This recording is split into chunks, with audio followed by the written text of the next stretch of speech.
بسم الله الرحمن الرحيم. السلام عليكم ورحمة الله وبركاته. إن الحمد لله نحمده ونستعينه ونستغفره ونؤمن به ونتوكل عليه ونعوذ بالله من شرور أنفسنا ومن سيئات أعمالنا. من يهده الله فلا مضل له ومن يضلله فلا هادي له. ونشهد أن لا إله إلا الله وحده لا شريك له ونشهد أن محمدا عبده ورسوله. يا أيها الناس اتقوا ربكم الذي خلقكم من نفس واحدة وخلق منها زوجها وبث منهما رجالا كثيرا ونساء واتقوا الله الذي تساءلون به والأرحام إن الله كان عليكم رقيبا. يا أيها الذين آمنوا اتقوا الله وقولوا قولا سديدا يصلح لكم أعمالكم ويغفر لكم ذنوبكم ومن يطع الله ورسوله فقد فاز فوزا عظيما. அளவற்ற அருளாளனும் நிகரே இல்லாத அன்புடையோனுமாகிய எல்லாமல்ல அல்லாஹ்வின் திருப்பெயரால் ஆரம்பிக்கிறேன். கண்ணியமிக்க அல்லாஹ்வின் நல்லடியார்களே, என் குடும்பத்தினர்களே, நான் எடுத்துக்கொண்ட தலைப்பு என்னவென்றால் கெட்ட குணங்கள். கெட்ட குணங்களில் உள்ளவைதான் இரட்டை வேடம் போடுவது, முனாஃபிக். இந்த முனாஃபிக் என்ன செய்வான்? இந்த முனாஃபிக்கை பற்றி அல்லாஹ் தன் திருமறையில் என்ன சொல்கிறான் என்பதை நாம் பார்க்க இருக்கின்றோம். குர்ஆனில் அல்லாஹ் சொல்லும் பொழுது, இன்னல் முனாஃபிகீன ஃபித்தர்கில் அஸ்ஃபலி மினன்னார், நிச்சயமாக முனாஃபிக்கின்கள் நரகத்தின் அடித்தட்டில் இருப்பார்கள் என்று அல்லாஹ் தன் திருமறையிலே சொல்லி காட்டுகிறான். இன்றைய காலகட்டத்தில் நமக்கு மத்தியில் அதிகமாக தென்படக்கூடிய ஒரு செயல்பாடு என்னவென்றால் வாக்குறுதி தரும். யார்ட்டாவது எதாவது சொல்லணும் அப்படின்னா இன்ஷால்லா செஞ்சுருவோம், இன்ஷால்லா பண்ணிடுவோம், அல்லாஹ் மேல் ஆணையாக செஞ்சிடலாம் அப்படின்னு சொல்லிட்டு எல்லா விஷயத்துக்கும் அல்லாஹ்வை முன்னிறுத்தி சாட்சி சொல்லுவோம். மனசில் என்ன இருக்காது, அது செய்கிறோமா செய்யலையான்ற ஒரு எண்ணம் இருக்காது. ஆனால் யாரை கூப்பிட்டு வந்துடுவோம்?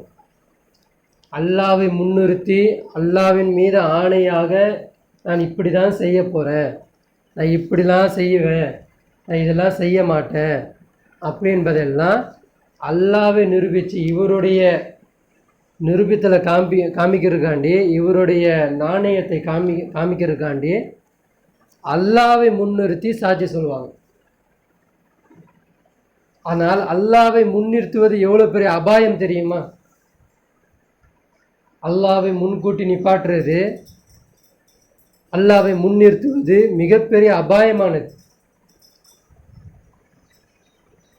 ஈசா அலைஹிஸ்ஸலாமு யாராவது அல்லாஹ் மீது சத்தியம் அப்படின்னு சொன்னாலே இந்த ஈசா அலைஹிஸ்ஸலாம் பதறிடுவாங்க, அந்த அளவுக்கு பயப்படுவாங்க. இறை தூதர் அவர் கண்ணால் பார்ப்பார், அவன் திருடினது அவன் போய் பேசுறது எல்லாம் அவர் கண்ணால் தெரியும். அவருக்கு ஏன்பா இப்படி போய் பேசுகிற அப்படின்னு அவன் சொல்லும்போது, அவன் யாராவது ஒருத்தவங்க அந்த மாதிரி சொல்லும் பொழுது வல்லாஹி நான் அப்படி பேசுகிறேன் அப்படின்னு சொன்னால் ஈசா அலைஹிஸ்ஸலாம் பதறிடுவாங்க. நீ வல்லாஹிலாம் சொல்ல வேணாம், நீ உண்மையாக நீ பேசியிருக்க மாட்டேன், நான் கண்ணு தப்பாக பார்த்துருப்பேன், நான் ஏதாவது தவறாக புரிஞ்சிருப்பேன், நீ இப்போ அல்லாஹ் மேலே சத்தியம் பண்ணான்னு சொல்லிட்டு அந்த அளவுக்கு பயப்படுவாங்க ஈசா அலைஹிஸ்ஸலாம். ஆனால் இந்த காலகட்டத்தில் வாழக்கூடிய நாம் சகஜமாக அல்லாஹ்வை முன்னிறுத்தி சாட்சி சொல்கிறோம். முனாஃபிக்குடைய ஃபஸ்ட்டு தன்மை என்ன? வாக்குறுதி கொடுத்தால் மீறுபவன்.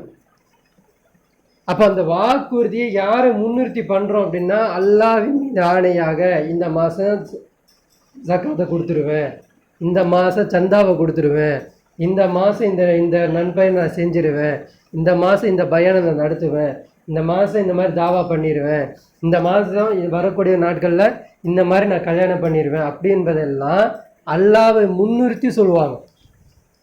நான் கல்யாணம் பண்ணால் கூட என்ன பண்ண மாட்டேன், இந்த பொருட்களை வாங்க மாட்டேன், எனக்கு எதுவுமே வேணாம், எனக்கு எப்படி உங்கள் பொண்ணு கட்டின புடவையோடு அனுப்புனா போதும், இப்படியெல்லாம் அல்லாஹ்வை முன்னிறுத்தி வாக்குறுதி கொடுப்பாங்க.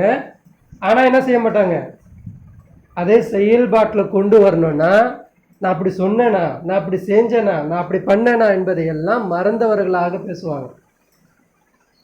ஆனால் அல்லாஹ் தன் திருமணத்தை சொல்கிறான், வௌஃபு பில் அஹது, வாக்குறுதி கொடுத்தவர்களே, இன்னல் அஹத கான மஸ்ஊலா, நிச்சயமாக உங்களுடைய ஒவ்வொரு வாக்குறுதி பற்றியும் நாளைக்கு நான் என்ன பண்ணுவேன், மறுமை நாளில் உங்களிடத்தில் விசாரிப்பேன் என்பதை அல்லாஹ் தன் திருமறையிலே சொல்லி காட்டுகிறான்.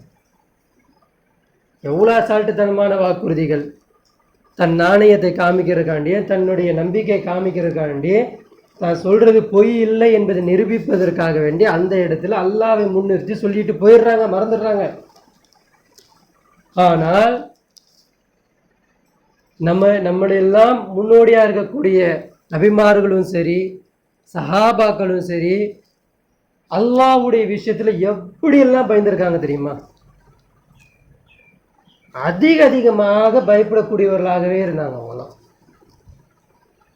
ஒவ்வொரு நாளும் தன்னை பரிசோதனைப்படுத்திக்கிட்டே இருப்பாங்களாம் ஒவ்வொரு சஹாபாக்களும், சஹாபிய பெண்மணிகளும். நான் இன்னைக்கு ஏதாவது ஒரு முனாஃபிக்கான காரியம் நான் செஞ்சுட்டேனா, நான் ஏதாவது ஒரு முனாஃபிக்கான வாக்குறுதி கொடுத்துருக்கேனா, அந்த வாக்குறுதியை நான் நிறைவேற்றாமல் இருக்கேனா, அப்படி என்பதையெல்லாம் அவங்க என்ன பண்ணுவாங்கன்னா தினந்தோறும் பரிசோதனை பண்ணுவாங்க. உதாரணத்துக்கு புகாரி இமாம் தன்னுடைய ஹதீஸ் கிரகணத்தில் எழுதிட்டு வரும்பொழுது சில சஹாபாக்களை பற்றிலாம் அவங்க எழுதுகிறாங்க. அப்போது அபு முலைகா என்ற ஒரு சஹாபி ரலியல்லாஹு அன்ஹு, அபு முலைகா, இவர் பேர் அபு முலைகா. இவர் நிறைய முன்னோடியாக இருக்கக்கூடிய பெரிய சஹாபாக்கள்கிட்ட பாடம் கற்பித்தவர். பெரிய பெரிய சஹாபாக்கள் இருப்பாங்க இல்லையா, அஷரத்துல் முபஷரான்ற பேர் வாங்கிய பெரிய பெரிய சஹாபாக்கள்கிட்ட மாணவராக இருந்த இந்த சஹாபி இவர் சொல்கிறாரு, அறிவிக்கிறார், பிற்காலத்தில் அறிவிக்கிறாரு, நான் இந்த நிலையில் பார்க்காம நான் இருந்ததே கிடையாது. நான் தினந்தோறும் அவர்கள்ட்ட பாடம் கற்பிக்க போவேன். முன்னோடியாக இருக்கக்கூடிய அந்த சஹாபாக்கள் சொர்க்கத்திற்கு நிச்சயிக்கப்பட்டவர்கள். அவங்க தன்னை தானே தினமும் பயந்துக்கிட்டு இருப்பாங்க, நான் முனாஃபிக்காக இருப்பேனா, நான் முனாஃபிக்காக இருக்கேனா, நான் ஏதாவது செயல் செய்யாமல் இருக்கிறேனா, என்னுடைய வேஷத்தில் என்னுடைய பேச்சில் இரட்டை வேடை இருக்கா, சொல்கிறத செய்யாமல் இருக்கிறேனா, சரி அப்படி சொல்கிறதே செய்யாமல் இருக்கிற அதை நீ ஒத்துக்கிறியா, சொல்லும் பொழுது ஆமாம் நான் பண்ணாமல் இருக்கிறேன்னா அதை ஒத்துக்கிறியா என்பதையெல்லாம் அவர்கள் பரிசோதனை பண்ணிக்கிட்டே இருப்பாங்க.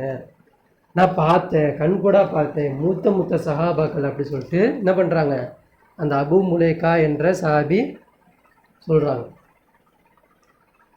ஹுதைஃபத்துல் யமான் ரலியல்லாஹு அன்ஹு, இவங்களை பற்றியும் நமக்கு நல்லா தெரியும். நபிகள் நாயகம் ஸல்லல்லாஹு அலைஹி வஸல்லம் அவங்க ஹுதைஃபத்துல் யமான் ரலியல்லாஹுட்ட அதிகமான ரகசியத்தை சொல்லிட்டு போயிருக்காங்க. இராணுவ ரகசியமாக இருந்தாலும் சரி, உலகத்தில் வாழ்ந்து எனக்கு அப்புறம் யார் யாரெல்லாம் நம்மளுடைய உம்மத்தில் முனாஃபிக்காக மாறுவாங்க என்பதையெல்லாம் எல்லா விதமான பேர்களையும் செயல்களையும் யார்கிட்ட சொல்லிட்டு போனாங்க, ஹுதைஃபத்துல் யமான் ரலியல்லாஹு அன்ஹு அவங்கள்ட்ட சொல்லிட்டு போனாங்க. இந்த ஹுதைஃபத்துல் யமான் ரலியல்லாஹு அவங்க காலத்தில் வாழ்ந்துகிட்டு இருந்தவர், கலீஃபாவாக இருந்தவர் யாரு, உமர் ரலியல்லாஹு. உமர் ரலியல்லாஹு அன்ஹு இவங்க எப்படிப்பட்ட சஹாபி, இவர் பேசினால் அல்லாஹ் பேசுவார். இவர் ஒரு தெருவுக்கு போனார்னா அவருடைய ஷைத்தானு மறு தெருவுக்கே போயிடுவோம். அந்த அளவுக்கு ஷைத்தானே பயந்தான் அவரை பார்த்து. ஒரு சம்பவத்தை சொல்கிறேன், நல்லா கவனிங்க. உமர் இல்லைல்ல எந்த அளவுக்கு மிகப்பெரிய சஹாபின்னு பாருங்கள். ரசூல் ஸல்லல்லாஹு அலைஹி வஸல்லம் அவங்க மேராஜ் பயணம் செய்கிறாங்க. அந்த மேராஜ் பயணம் எத்தனாவது வருஷம், 6வது வருஷமா, 7வது வருஷமா, 8வது வருஷமான்னு தெரியல, இல்லை 4வது வருஷமான்னு தெரியல. அதில் ஒரு மறைக்கப்பட்டிருக்கு எத்தனை வருஷத்தில் அவங்க செஞ்சாங்கன்னு, கருத்து வேறுபாடு நிறையா இருக்குது. ஆனால் மேராஜ் பயணம் நபிகள் நாயகம் ஸல்லல்லாஹு அலைஹி வஸல்லம் அவங்க செய்கிறாங்க. அல்லாஹ் வானத்தில் கொண்டு போய் அல்லாஹ்வுடைய ஆயத்தில் குறிச்சி தொழுகை எல்லாம் வாங்கிட்டாங்க. அல்லாஹ் வந்து என்ன பண்ணுறான், நரகத்தையும் காமிக்கிறான், சொர்க்கத்தையும் காமிக்கிறான். சொர்க்கத்துக்கு போகிறாங்க. மிக பிரம்மாண்டமான ஒரு மாளிகை என்ன இருக்கு, கோட்டை. இந்த இராணுவத்துக்கு ஒரு கோட்டை இருக்கும் இல்லையா, அந்த மாதிரி மிகப்பெரிய ஒரு கோட்டை இருக்கு. ரசூல் ஸல்லல்லாஹு அதை பார்த்து ஆச்சரியப்படுறாங்க, என்ன இவ்வளோ பிரம்மாண்டமாக இருக்குது அப்படின்னு சொல்லிட்டு யார்கிட்ட கேட்குறாங்க, ஜிப்ரீல் அலைஹிஸ்ஸலாம்கிட்ட கேட்குறாங்க. இது யாருக்குரிய கோட்டை, இவ்வளோ பிரம்மாண்டமாக இருக்குது அப்படின்னா, இது அல்லாஹ் வந்து தன் கைப்பட கட்டின கோட்டை. இது என்னவா, அல்லாஹ் தன் கைப்பட கட்டின கோட்டை இது அப்படின்னு சொன்னோடனே அப்போ ரசூல் ஸல்லல்லாஹு அலைஹி வஸல்லம் அவங்களுக்கு அந்த உள்ளம் அதுக்குள்ளே போகணுன்ற ஒரு ஆசை வந்துடுது. இது எனக்கு கிடைக்குமா அப்படின்ற மாதிரி ஒரு நினச்சிக்கிட்டு என்ன பண்ணுறாங்க, கேட்குறாங்க ஜிப்ரீல் அலைஹிஸ்ஸலாம்கிட்ட, இது யாருக்கு, இது யாருக்கு நீங்கள் கொடுக்க போகிறீங்க அப்படின்னு சொல்லும் பொழுது, இப்போ ஜிப்ரீல் அலைஹிஸ்ஸலாம் சொல்கிறாங்க, என்ன சொல்கிறாங்க, ஷாபுன் குறைஷி குலத்தில் இருக்கக்கூடிய ஒரு இளைஞனுக்காக வேண்டி அல்லாஹ் தன் கைப்பட கட்டி இருக்கிற அந்த கோட்டை அப்படின்றான். இன்னொரு ரசூல் ஸல்லல்லாஹு அலைஹி வஸல்லம் இன்னும் ஆச்சரியம், அப்படி யார் அந்த இளைஞன் அப்படின்னு கேட்கும் பொழுது அப்போ சொல்கிறாங்க, ஹத்தாபின் மகனுக்காக வேண்டி நபி அல்லாஹ் என்ன பண்ணுறான், தன் கைப்பட அந்த கோட்டையை கட்டி வச்சிருக்கிறான் அப்படின்றான். ஹத்தாபின் மகன்னா யாரு, உமர் ரலியல்லாஹ், உமர் இப்னு ஹத்தாபுடைய மகனுக்காக வேண்டி அல்லாஹ் என்ன பண்ணுறான், மேராஜ் பயணத்திலேயே ஒரு கோட்டையை ஒரு மாளிகை கட்டி வச்சிருக்கிறான். அதுக்கு அருகாமையில் போகிறாங்க, ஒரு பெண்மணி ஒளி செஞ்சுக்கிட்டு இருக்காங்க. அந்த பெண்மணி யாருன்னு கேட்டால், அல்லாஹ் அவங்களுக்கு அணி தயார் செஞ்சு வச்சுருக்கக்கூடிய அவங்களுக்கான உதவி அப்படின்றான், மனைவி அப்படின்றான். இதெல்லாம் பார்த்தோன்னே ரசூல் ஸல்லல்லாஹு அலைஹி வஸல்லம் மிகப்பெரிய ஒரு ஆச்சரியம், சந்தோஷம், ஆனந்த கண்ணீரே வருது. இப்போ ரசூல் ஸல்லல்லாஹு அலைஹி வஸல்லம் என்ன பண்ணுறாங்க அப்படின்னா, உள்ளே போகிறதுக்கு நாடுறாங்க, போகலாமா அப்படின்ற மாதிரி விரும்புகிறாங்க. விரும்பும் பொழுது ரசூலுல்லாஹி ஸல்லல்லாஹு அலைஹி வஸல்லம் வந்து என்ன பண்ணுறாங்க, உமர் ரலியல்லாஹுடைய குணத்தை பற்றி யோசிக்கிறாங்க. என்ன யோசிக்கிறாங்க, அவர் எப்படிப்பட்டவர் அப்படின்னு சொல்லிட்டு, அவர் ரோஷமுடையவர்.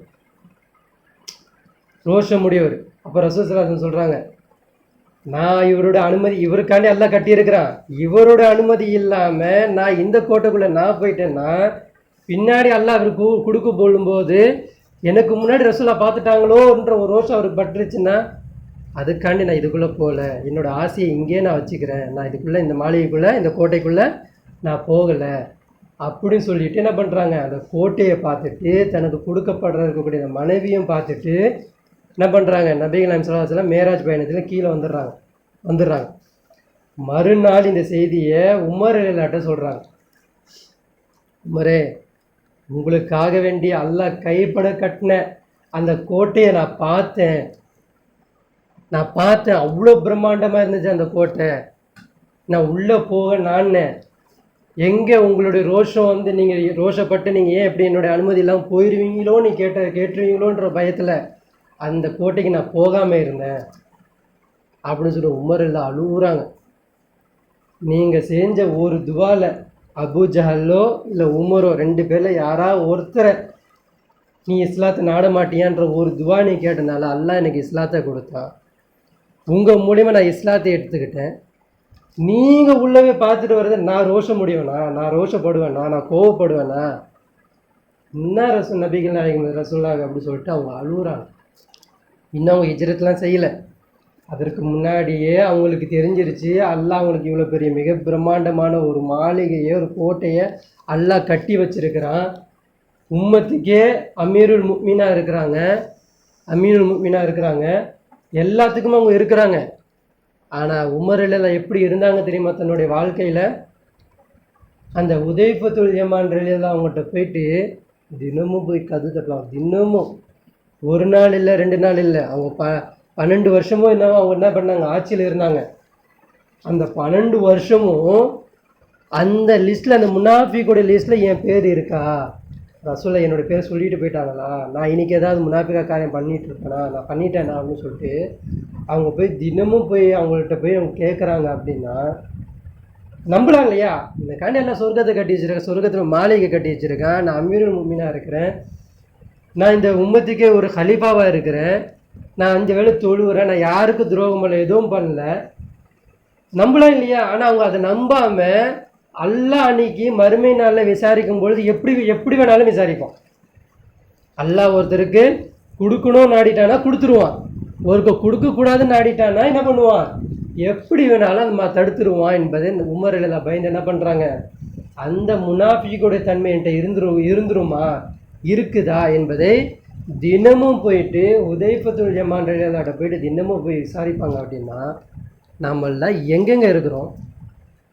எவ்வளோ அலட்சியமான வாக்குறுதிகள் தரும் தெரியுமா? அதுவும் யாரை முன்னிறுத்தி கொடுக்குறோம் தெரியுமா?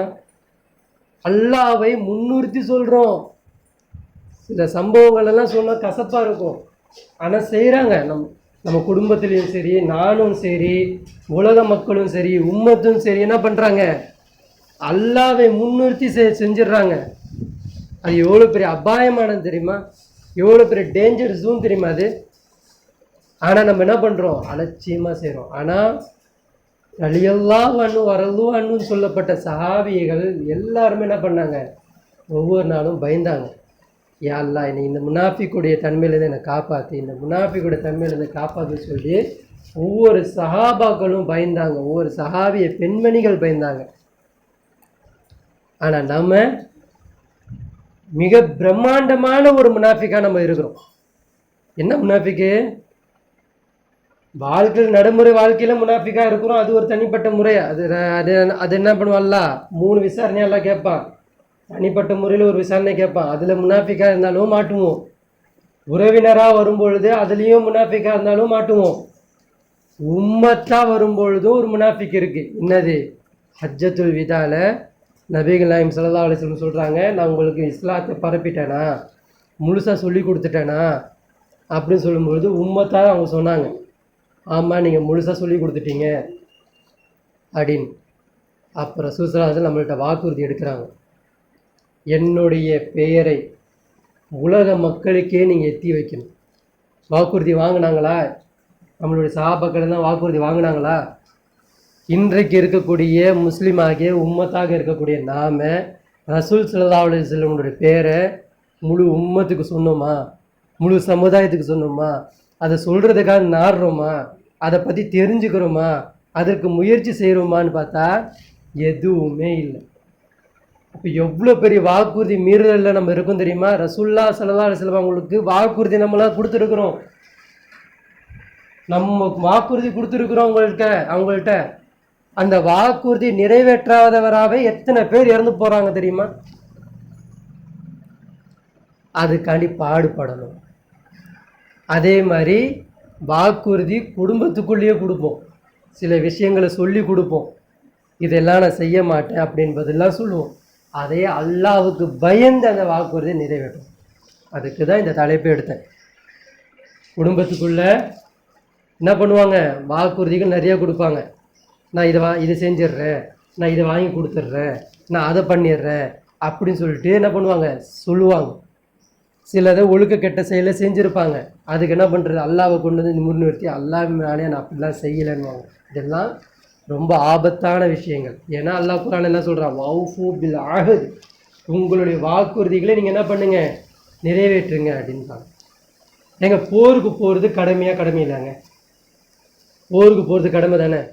ஒரு சஹாபி 2 சஹாபாக்கள் வராங்க, போருக்கு வந்துடுறாங்க. அவங்க செஞ்ச ஒரே ஒரு வாக்குறுதிக்காக வேண்டி ரசூல் ஸல்லல்லாஹு அலைஹி வஸல்லம் என்ன பண்ணுறாங்க? இந்த போர் உங்களுக்கு வேணாம், நீங்கள் போங்க அப்படின்றாங்க. எவ்வளோ பெரிய வாக்குறுதின்னு தெரியுதா உங்களுக்கு? என்ன தெரியுமா? இந்த ஹுதைஃபத்துல் யமான் ரலியல்லாஹு அன்ஹு இருக்காங்க இல்லையா, இவங்களும் இவருடைய வாப்பா ஹுசைன் ரலியல்லாஹு அன்ஹு அவங்களும் என்ன பண்ணுறாங்கன்னா ஒரே டைமில் இஸ்லாத்தை ஏற்றுக்கிறாங்க. ரசூல் ஸல்லல்லாஹு அலைஹி வஸல்லம் அவங்க வந்து என்ன பண்ணிடுறாங்க? மக்காலிருந்து மதீனாவுக்கு ஹிஜ்ரத் செஞ்சு போயிடுறாங்க. அங்கே போய் முதல் கட்டமாக பத்ர் போரை ஸ்டார்ட் பண்ணுறாங்க. பத்ர் போர் ஸ்டார்ட் ஆயிடுச்சு.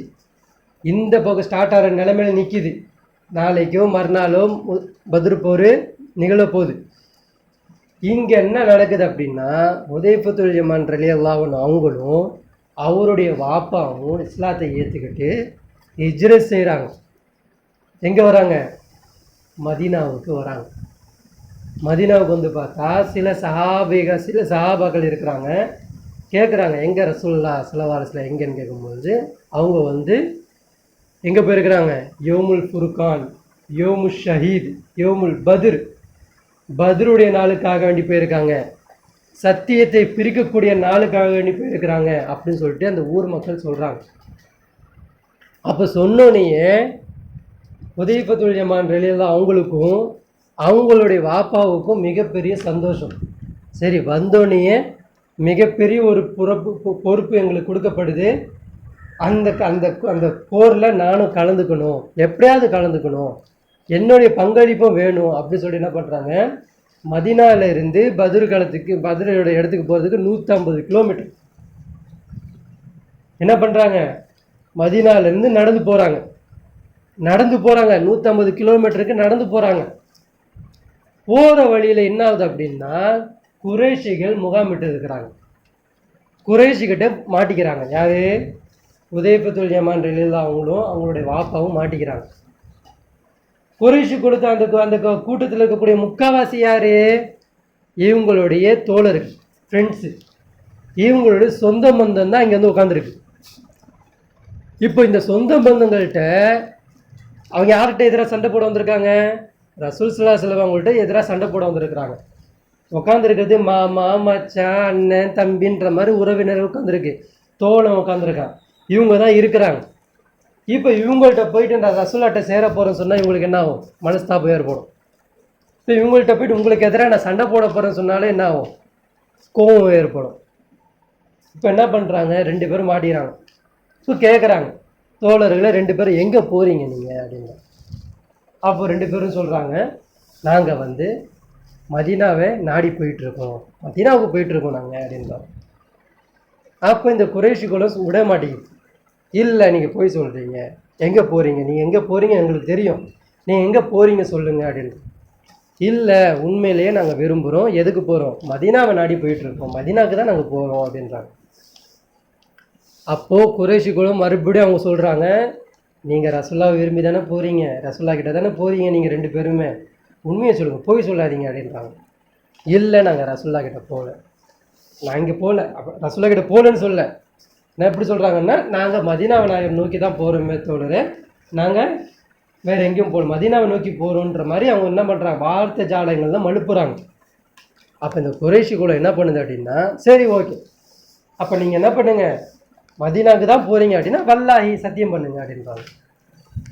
அப்போது குறைஷி குலத்துக்கும் ரசூல் ஸல்லல்லாஹு அலைஹி வஸல்லம் இப்பவும் நல்லா புரிஞ்சுக்கோங்க, ரசூல்லா வந்து மக்காவாசிகளுக்கு அல்லாவை புரிய வைக்கிறதுக்கு வரல, அல்லாவை வணங்க சொல்லி கொடுக்கறதுக்கு ரசூல்லா வரல. அவங்களுக்கு தெரியும் தானே யார் மேலே சத்தியம் பண்ண சொல்கிறாங்க, லாத் உஸா மேலே சத்தியம் பண்ண சொன்னாங்களா? யார் மேலே? மக்காவின் கடவுளான அல்லாவின் மீது சத்தியம் பண்ணுங்க அப்படின்ட்டு.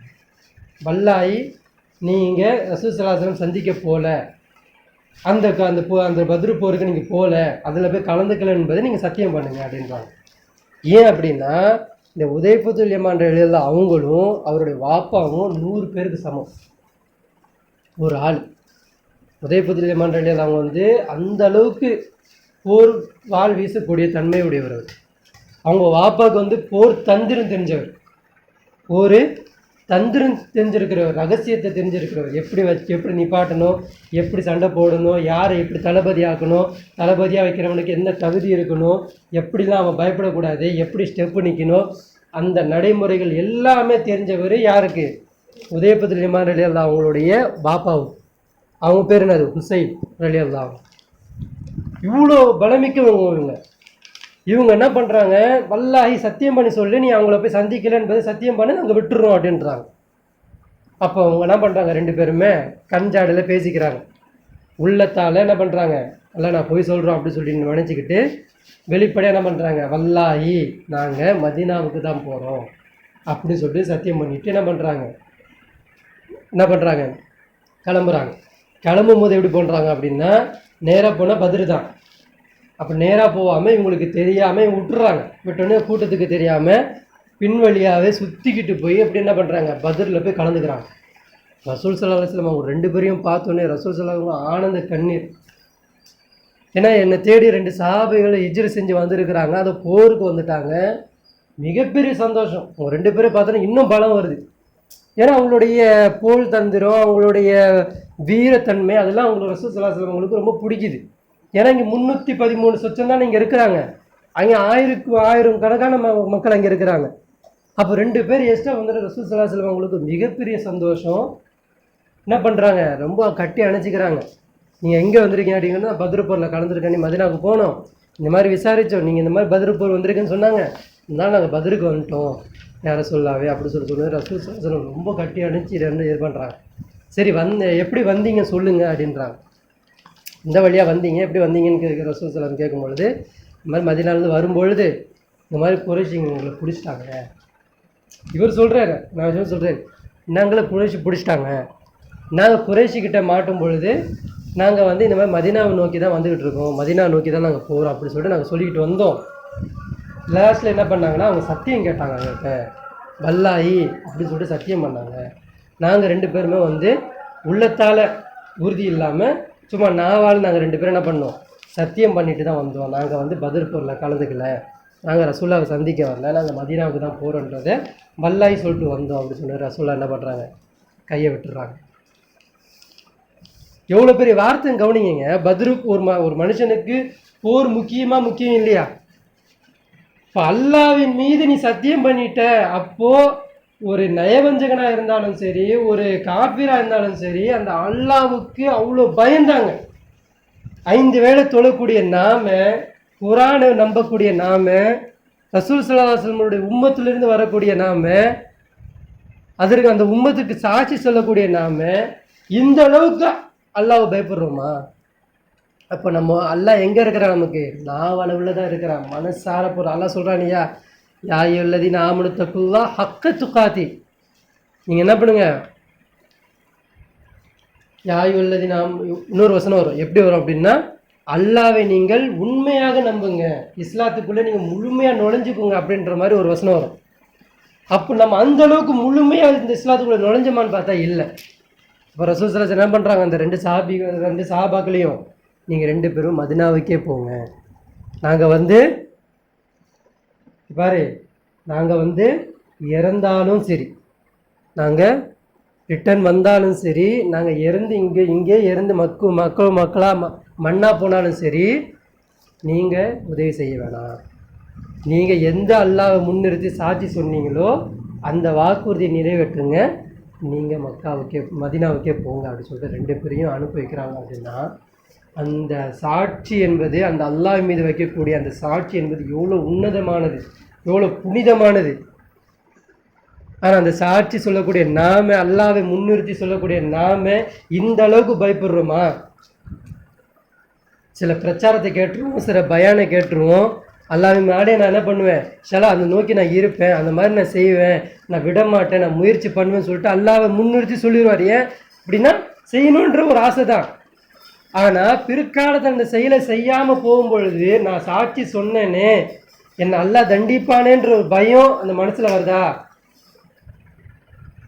வருதா, மறந்துடுறோம். அப்போ அல்லாஹ் குரானில் சொல்கிறான், வௌஃபு பில் அஹத், உங்களுடைய வாக்குறுதியை நீங்கள் நிறைவேற்றுங்கள். நீங்கள் சகஜமாக சொன்னாலும் சரி, நீங்கள் புரியாமல் சொன்னாலும் சரி, புரிஞ்சே சொன்னாலும் சரி, உங்கள் வாக்குறுதியை நீங்கள் நிறைவேற்றுங்கள். இன்னல் அஹத, நிச்சயமாக உங்களுடைய ஒவ்வொரு வாக்குறுதியும் கான மஸ்ஊலா, ஒவ்வொரு வாக்குறுதியை நான் விசாரிப்பேன். உங்களுடைய வாழ்க்கையில் எவ்வளோ வாக்குறுதி கொடுத்துருப்பீங்க. இப்போ எனக்கு 34 வயசு, நான் எவ்வளோ வாக்குறுதி என்னுடைய விஷயத்தில் நான் சொல்லியிருப்பேன். அல்லாஹ் என்ன வந்துட போகிறானா பார்த்துட போகிறானா தண்டிச்சிட போகிறானா அப்படின்ற மாதிரி ஒரு நான் திமிர்த்தனமாக நான் என்ன பண்ணியிருப்பேன், எத்தனையோ வாக்குறுதி கொடுத்துருப்பேன். அது எல்லாம் நான் யோசிக்கணும், நான் என்னென்ன வாக்குறுதி கொடுத்தேன், நான் எப்படிலாம் இருக்கணும்னு சொன்னேன், அப்போ அதெல்லாம் நான் செய்யணும் அப்படி என்பதை நம்ம என்ன பண்ணணும், இனி வரக்கூடிய காலங்களில் அல்லாஹ் கிட்ட தௌபா கேட்டு நம்ம திருந்தி அந்த வாக்குறுதியை நிறைவேற்றுவதற்கு முயற்சி செய்யணும். இன்னொரு சின்ன சம்பவத்தை சொல்லி இந்த ஜும்மாவுடைய முடிச்சுக்கிறேன். முன்னொரு காலத்தில் நபிகள் நாயகம் ஸல்லல்லாஹு அலைஹி வஸல்லம் அவங்க வந்து இது வந்து கதையாக சொல்லி கொடுக்கல. உங்கள் குழந்தைக்கு தூங்கும் பொழுது இந்த கதையை சொல்லி தாலாட்டு பாட வச்சு தூங்க வைங்க அப்படின்னு சொல்லிட்டு சொல்லி கொடுக்கல. உங்களுக்கு முன்னாடியே ஒரு சமுதாயம் வாழ்ந்துச்சு. அவங்க எப்படிப்பட்டதாக இருந்துச்சு தெரியுமா? எவ்வளோ அல்லாவுக்கு பயந்தாங்க தெரியுமா? எவ்வளோ உறுதியாக இருந்தாங்க தெரியுமா? அந்த மாதிரி நீங்களும் உறுதியாக இருங்க. அல்லாஹ்கிட்ட நீங்கள் தான் வாக்குறுதி கொடுத்தீங்கன்னா அதை ஊர்ஜினப்படுத்துங்க, அதை செயல்படுத்துங்க, அதை செஞ்சு காட்டுங்க அப்படின்னு சொல்லிட்டு என்ன பண்ணுறாங்க, முன்னொரு காலத்தில் நடந்த ஒரு சம்பவத்தை தன் தோழர்களுக்கு நபிகள் நாயகம் ஸல்லல்லாஹு அலைஹி வஸல்லம் அவங்க சொல்லிக் கொடுக்குறாங்க. இதை புகாரி இமாமு தன்னுடைய கிரகணத்தில் என்ன பண்ணுறாங்க, அவங்க பதிவிடுறாங்க. ரசூல் ஸல்லல்லாஹு அலைஹி வஸல்லம் இந்த சம்பவத்தை சொன்னார். ஒரு வியாபாரி பொருட்செல்வம் எல்லாத்தையும் சரக்கு எல்லாத்தையும் எடுத்துக்கிறார். எங்கே போகிறாருன்னா கடல் தாண்டி இன்னொரு ஊருக்கு போகிறார், வியாபாரம் செய்கிறதுக்காண்டி போகிறார். போகும்பொழுது போய் ஊருக்கு போய் சேர்ந்துடுறார். அந்த ஊருக்கு போய் சேர்ந்துடுறார். செஞ்சால் அதை போய் இறங்குனா என்ன ஆகுது, வியாபாரம் செய்கிறாரு. ஒவ்வொரு பொருளாக அழுவிட்டே வருது. என்னாவது, ஊர் தெரியாது, ஒரு ஊர் பேர் தெரியாது, ஏதோ ஒரு ஊருக்கு போய் வியாபாரம் செய்கிறதுக்காண்டி லட்சக்கணக்கான பொருட்கள் எடுத்துக்கிட்டு, பெரிய வியாபாரி அவர், சின்ன இதெல்லாம் இல்லை, பெரிய அளவில் வியாபாரத்தை எடுத்துக்கிட்டு கடல் தாண்டி போகிறாரு. போயிட்டு என்ன பண்ணுறாரு, அது என்ன வியாபாரம் சொல்லப்படல, ஒரு பேருக்குன்னு வச்சுப்போமே, ஒரு பேரிச்சப்பழம் கோதுமை அப்படி இப்படின்னு சொல்லிட்டு என்ன பண்ணுறாரு, நேராக வச்சுக்கிட்டு வியாபாரம் பண்ண மாட்டுறதுக்காண்டி போகிறார். வச்சுட்டு பெருசாக வச்சுட்டு வியாபாரம் செய்கிறாரு.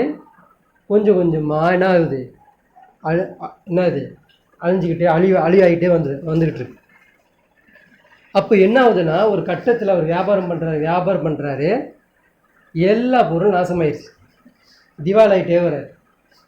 வர வியாபாரியும் யாரையும் விட்டு பொருள் வாங்கலை. போது மொத்தமாகவே நஷ்டம். ஒன்றும் விற்கல, சரியாகவே ஆகலை. வரவெல்லாம் எடுத்து பார்க்குறேன், என்ன இது மண்ணாக இருக்குது, இதாக இருக்குது, எப்படி இருக்குது, அழிவு இருக்குது, அப்படி இப்படி சொல்லிட்டு என்ன பண்ணுறான், போட்டுட்டு போயிடுறான். மனசு தாங்கலை. அவ்வளோ பொருள் செல்வம், இப்போ ரிட்டர்ன் போகிறதுக்கு காசு இல்லை. பாய் படகு தானே இங்கே அன்றைக்கி இருக்கும். அன்றைக்கி என்ன படகு இருக்கும், பாய் படகுகள் தான் இருக்கும். அந்த படகுல தான் போகணும். ரிட்டர்ன் போகிறதுக்கும் காசு இல்லை. அந்த ஊரில் யாருமே அவருக்கு தெரியாது. அவர் ஒரு வியாபாரி. இப்போ என்ன செய்கிறாருன்னா, ரிட்டர்ன் போகிறதுக்காண்டி உதவி நாடுறாரு. அந்த ஊரில் இருக்கக்கூடிய சில உதவி செய்யக்கூடிய, பணத்தால் உதவி செய்யக்கூடிய யாராவது ஒரு வியாபாரி இருக்க மாட்டாங்களா, பணக்காரர் இருக்க மாட்டாங்கன்னு சொல்லிட்டு அந்த ஊர் மக்கள்கிட்ட விசாரிக்கிறாங்க. இந்த மாதிரி நான் வந்த இடத்துல இந்த மாதிரி நாசமாயிருச்சு, என்னை கொண்டு வந்து எல்லா சரக்கும் நாசமாக போயிடுச்சு, நான் வந்து இப்போ ரிட்டர்ன் ஊருக்கு போகணும், எனக்கு ஒரு நல்ல மனிதரை காட்டுங்க, அவர்கிட்ட நான் கடன் வாங்கிட்டு நான் போகணும் அப்படின்னு சொல்லும்போது அவங்க என்ன பண்ணுறாங்க, அந்த ஊரில் இருக்கக்கூடிய ஒரு நல்ல மனிதரை காமிக்கிறாங்க. இந்த இடத்துக்கு போங்க, ஒருவர் இருப்பார், அவர் கடன் உதவி கொடுப்பாரு, நீங்கள் போங்க அப்படின்றாங்க. இவரும் போகிறார். போயிட்டு நடந்த சம்பவத்தை சொல்கிறார். இந்த மாதிரி நான் வந்து அதிக பொருட்செல்வோடு வந்தேன், வியாபாரம் செய்யலான்னு வந்த இடத்துல எனக்கு இவ்வளோ நஷ்டமாயிருச்சு, ரிட்டர்னு போகிறது கூட என்கிட்ட காசு இல்லாமல் இருக்குது, எனக்கு முதலும் இல்லாமல் இருக்குது, நீங்கள் ஒரு தொகைன்னு எனக்கு உதவி கடனாக எனக்கு கொடுத்தீங்க அப்படின்னா நான் ரிட்டர்ன் போயிட்டு ஒரு நல்ல ஒரு வியாபாரம் செஞ்சு மறுபடியும் என்ன பண்ணுவேன், இந்த தொகையை கொண்டு வந்து உங்கள்கிட்ட கொடுத்துருவேன் அப்படின்னா அந்த நபர் சொல்கிறாரு, சாட்சியாளர் யாராவது கூட்டுவா அப்படின்ட்டு, உனக்கு யாராவது சாட்சியாளராக யாராவது நிற்கணும், யாரையா 2 பேர் கூட்டிட்டு வா அப்படின்றாரு. அப்போ இவர் சொல்கிறாரு, இந்த ஊரே எனக்கு புதுசு, நானே அந்நியன், நான் புதுசு, எனக்கு இந்த ஊரில் யாருமே எனக்கு தெரியாது, நான் எப்படி சாட்சியாளர் 2 பேர் கூப்பிட்டு வருவேன், எனக்கு முடியாது. அப்போ சாட்சியாளன் இல்லைன்னா நான் எப்படிப்பா கொடுக்க முடியும் அப்படின்றாங்க. சாட்சியாளன் இல்லைன்னா நான் எப்படி கொடுக்க முடியும் அப்படின்றாங்க.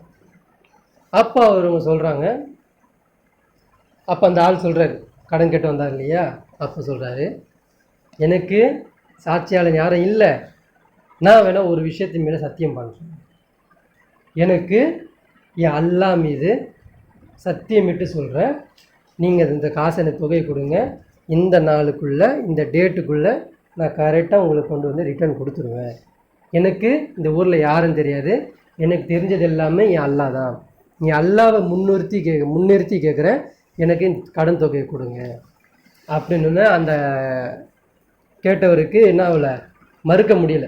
இவர் என்ன பண்ணுறாரு, அல்லாவே முன்னிறுத்தி கேட்குறாரு, சரி உதவி செஞ்சு தான் பார்ப்போம் அப்படின்னு சொல்லிட்டு என்ன பண்ணுறாரு, ஒரு தொகையை கொடுக்குறாரு. இது யார் சொல்கிறாங்க?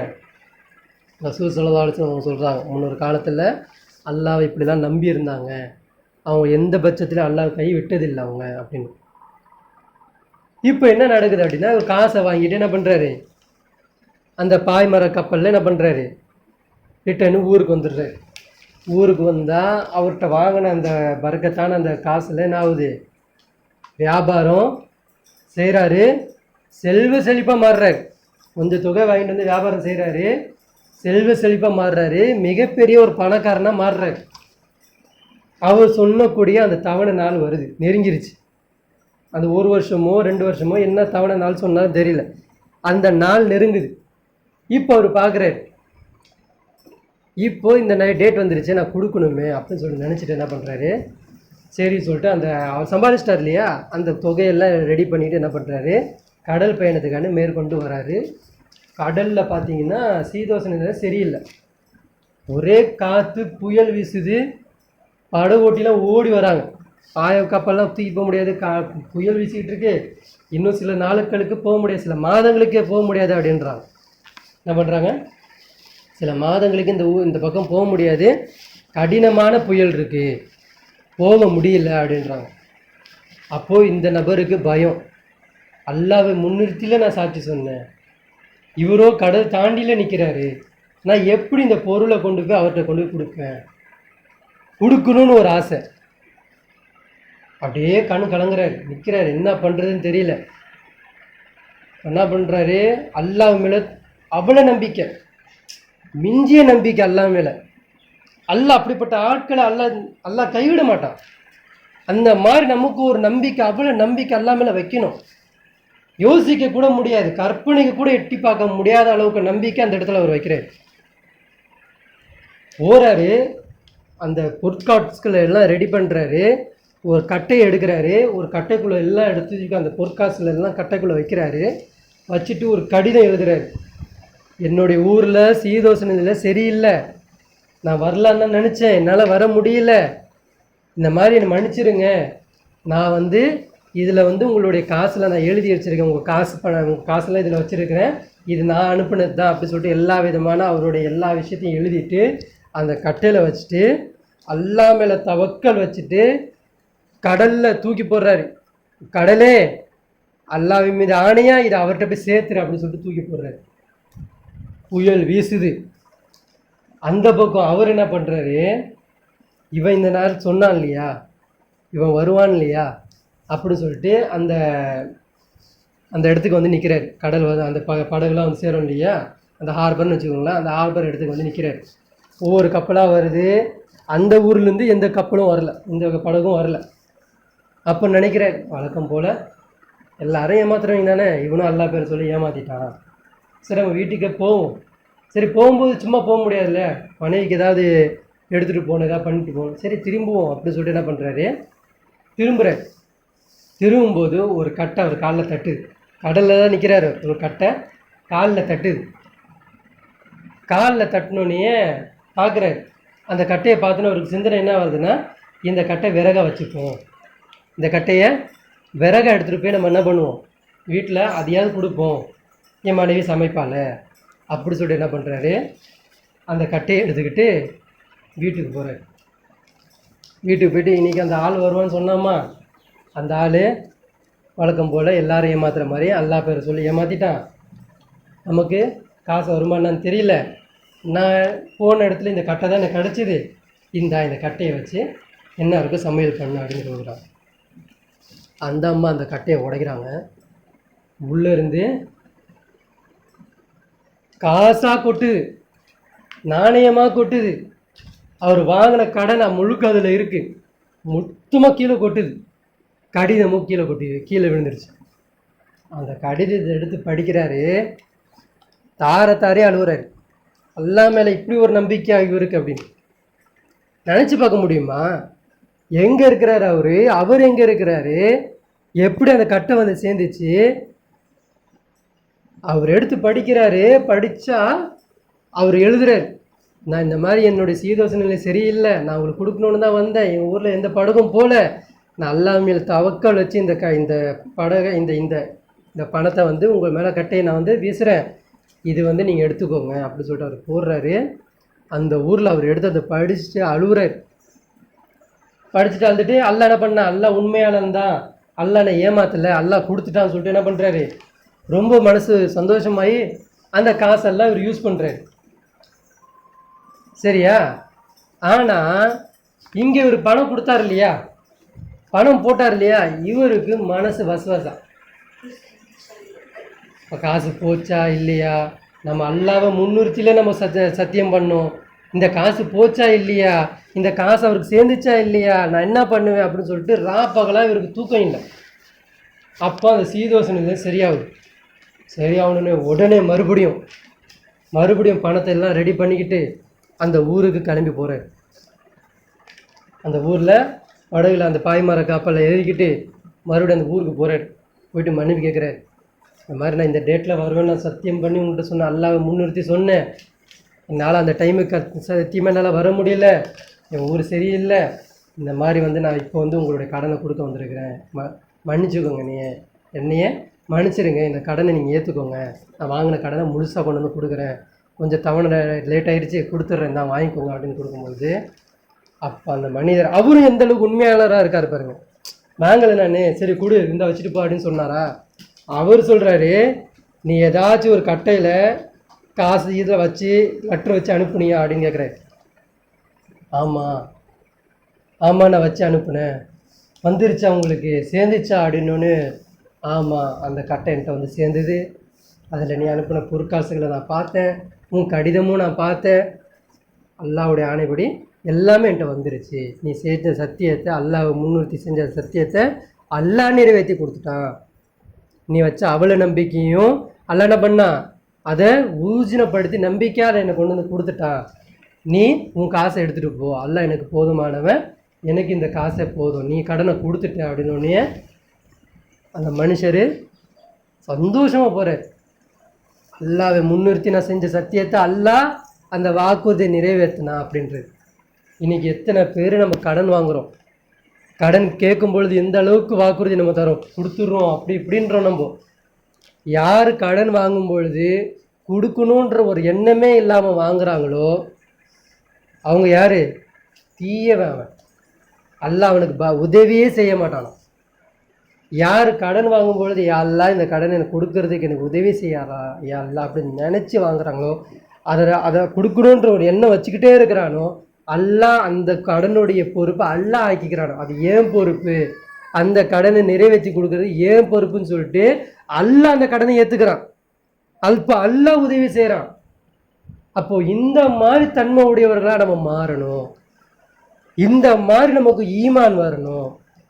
இப்போ ரசூல் ஸல்லல்லாஹு அலைஹி வஸல்லம் தன் சஹாபாக்களுக்கு சொல்லிக் கொடுக்குறாங்க, முன்னோர் வாழ்ந்த மக்கள் அல்லாஹ் மீது அவ்வளோ நம்பிக்கை வச்சுருந்தாங்க. அவங்க நம்மளும் அந்த அளவுக்கு நம்பிக்கை வைக்கணும். அல்லாஹ் முடியுமாங்க? நம்ம ஒருத்தர் கடை வாங்க போகிறோம், கடலில் தூக்கி போடுறோம், அந்த பொருள் அவர்கிட்ட போய் சேர்ந்துரும் அப்படின்றத நம்மளால் முடியுமா? அவர் செஞ்ச அந்த நம்பிக்கையை அல்லாஹ் நிறைவேற்றி காமிச்சானா இல்லையா? அந்த மாதிரி நம்ம நம்பணுங்க. அந்த மாதிரி நான் நம்பணும் அப்படின்னா, அந்த மாதிரி நம்ம மாறிட்டோம் அப்படின்னா நம்ம எந்த அளவுக்கு மாறிடுவோம், உள்ள தூய்மையுடையவராக மாறிடுவோம், தக்வா உடையவராக மாறிடுவோம், அல்லாஹ்வுக்கு பிடித்த நபராக மாறிடுவோம். அப்போ நம்ம என்ன பண்ணணும் அப்படின்னா, தினந்தோறும் நம்மளுடைய பரிசோதனை, நம்மளுடைய உள்ளத்துக்கு நம்ம பரிசோதனை பண்ணணும், டெஸ்ட் கொடுத்துக்கிட்டே இருக்கணும். நான் இன்னைக்கு ரைட்டாக இருக்கிறேன்னா ராங்காக இருக்கிறேன்னா, நான் எப்படி இருக்கிறேன், நான் சொல்கிற மாதிரி நடந்துக்கிறேன்னா நான் சொல்கிற மாதிரி நடந்துக்கலையா, அப்படி நான் நடந்துக்கலைன்னா அந்த தவறை நான் திருத்திக்கிறேன்னா இல்லையா, மற்ற சொல்லும்போதே ஓடா நான் பயான் அப்படி தானே பேசுகிறேன், நான் இப்படிலாம் பண்ண மாட்டேன் அப்படி சொல்கிறேன்னா, இல்லை நான் திருத்திக்கிறதுக்கு முயற்சி பண்ணுறேன், எனக்கு துவா செய்யுங்கன்னு சொல்கிறேன்னா எப்படி இருக்கிறேன்? அப்போது இந்த உலகத்தில் நான் சொல்கிறவனாக இருந்தாலும் சரி, அதை நான் செய்யாதவனாக இருந்தால் யாராவது என்று சொன்னாங்கன்னா நான் எப்படி இருக்கணும், நான் திருத்திக்கிறேன், நான் சொல்கிறத செய்யாமல் தான் இருக்கிறேன், ஆனால் செய்கிறதுக்கு அந்த முயற்சி பண்ணுறதுக்கு எனக்கு அல்லாஹ்கிட்ட துவா கேளுங்க, நானும் திருந்தணும் அப்படின்னு சொல்லிட்டு தான் நம்ம பேசணும். இப்போ அப்படிப்பட்டவர்களாக தான் நம்ம மாறணும். இப்போ பயானில் ஒரு மாதிரியே பேசுகிறீங்க, நடைமுறையில் இல்லை அப்படி சொல்லிட்டு கழிச்சிட்டு போகணும் அப்படின்னா நம்ம யாரை பார்க்குறோம், என்னுடைய நடத்தையும் என்னுடைய சொல்ல தான் பார்க்குறோமே தவிர யாரை பார்க்கல? அல்லாவுடைய வசனத்தையும் அல்லாஹ் அந்த ரசூல் ஸல்லல்லாஹு அலைஹி வஸல்லம் காட்டி தந்த சம்பவத்தையும் அதை நம்ம ஊர்ஜினப்படுத்தாமல் நம்ம பேச்சை வந்து அவன் பேசுனது அவன் செயல்படுத்தலை, இவன் பேச்சு நம்ம எது கேட்கணும்னு சொல்லிட்டு நம்ம பொய்ப்பிச்சிருக்கோம். அப்போ நம்ம யாரை பொய்ப்பிக்கல? என்ன பொய்ப்பிக்கிறதா இல்லை, அது ரசூல் ஸல்லல்லாஹு அலைஹி வஸல்லம் அல்லாஹ் பொய்ப்பிக்கிறத மாதிரி போயிடும். அப்போது கேட்கக்கூடிய நாமளும் சரி, சொல்லக்கூடிய நாமளும் சரி, நாம் எப்படி இருக்கணும்னா அல்லாஹ்வுக்கு பயந்தவர்களாக இருக்கணும், வாக்குறுதி நிறைவேற்றக்கூடியவராக இருக்கணும், சொன்ன செயலை சொன்ன சொல்ல காக்கக்கூடியவராக இருக்கணும். அதை வந்து யாராவது எடுத்துக்காட்டு சொன்னாங்கன்னா ஆமாம் நான் தவறு செஞ்சுட்டேன், அதை நான் செய்யணும் அப்படின்ற ஒரு மனோபக்குவத்துக்கு அல்லாஹ் நம்மளை கொண்டு வரணும். அல்லாஹ் நம்மளை தினந்தோறும் பரிசோதனை செய்கிறான், நம்மளும் என்ன பண்ணணும்? அந்த பரிசோதனையிலேருந்து வெற்றி பெறக்கூடியவராக மாறணும். அல்லாஹ் கிட்ட துவா கேட்கணும், யாரெல்லாம் என்னை முனாஃபிக்காக இழுக்க செஞ்சிடாத, யாரெல்லாம் இந்த மார்க்கத்திற்காக நீ எனக்கு ஏதாச்சும் ஒரு துரும்பாக நான் நகர்த்தி வைக்கக்கூடிய உதவி செய்யக்கூடியவரை நான் மாற்று, யாரெல்லாம் இந்த மார்க்கத்திற்காண்டி ஏதாச்சும் உதவி செய்யக்கூடிய நான் மாற்று, யாரெல்லாம் இந்த மார்க்கத்திற்காண்டி உதவி செய்யக்கூடிய நான் மாற்றுன்னு சொல்லிட்டு அல்லாஹ் கிட்ட சொல்லிக்கிட்டே இருக்கணும். இந்த மார்க்கத்துக்கு உதவி செய்யக்கூடிய நம்ம மாறணும், இந்த மார்க்கத்தை அதிகமாக விளங்கணும், இந்த மார்க்கத்தை அதிகமாக புரிஞ்சுக்கணும், அதிக நபருக்கு எத்தி வைக்கணும், அதிகமான மக்களுக்கு நம்ம எத்தி வைக்கணும், சொல்லணும். இப்படிப்பட்டவர்களாக நம்ம மாற்றணும். யாரெல்லாம் அப்படிப்பட்ட பாக்கியசாலிகளாக எனக்கும் என் குடும்பத்தார்களாக அல்லாஹ் தந்தருள் புரிவான சொல்லி என்னுடைய உரையை முடித்துக்கொள்கிறேன். வாஃபிர் தாவானா அல்ஹம்துலில்லாஹி ரப்பில் ஆலமீன்.